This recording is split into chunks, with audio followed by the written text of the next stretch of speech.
For sure, yeah. Basically, they had Zelensky in their parliament, and they wanted to honor somebody who fought for Ukrainian freedom, is the way they pitched it during World War II. But of course, the Ukrainian nationalists during World War II sided with the Axis powers, with Hitler. So what they were applauding was somebody who fought alongside the SS. What was Trudeau's excuse? Ask for forgiveness. He didn't knew, like he didn't do background research.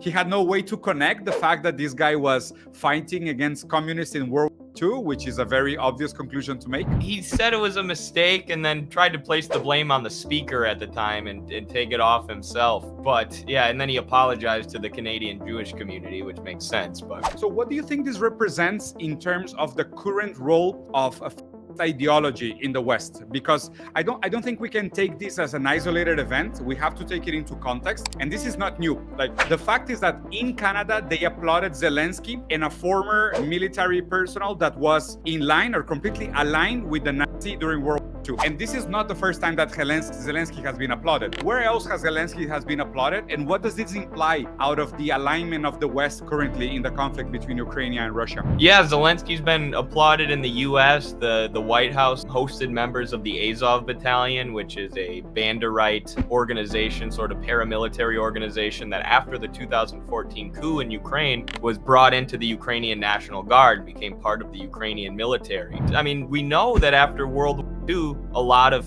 fascists were filtered into Western governments or took refuge in the West, and there were a lot of Nazi scientists who ended up working for NASA. And now we're seeing something similar with the Western-backed in Ukraine, where, you know, there's all these just now being honored in the US, being honored in Canada, which they're portraying as, you know, we're just clapping for Ukraine, we're just fighting for Ukrainian independence. But of course, the West has been backing in Ukraine since the beginning to push their own interests. What was impressive for me was the monumental round of applause, and you see people, and I was researching some of the people that were on the audience in the Canadian Parliament, and some of them are actually historians. One thing that is very important for people to remember here is that they know exactly what they're applauding. This is not a mistake by any extent of the world. That, like, this is what we have to keep in mind. They cannot claim ignorance in these situations. Whoever fought against the Soviets in World War II were siding with the Nazis. This is clear, simple, and very straightforward. And the second thing is that they know historically exactly what they are supporting. This is perfectly aligned with their interests, and in the end, whatever stands in the way into the motives and the intentions of capital, that they will do aside. Even if they will have to do momentarily away with personal freedoms, they will do so, and they will impose higher stages of violence and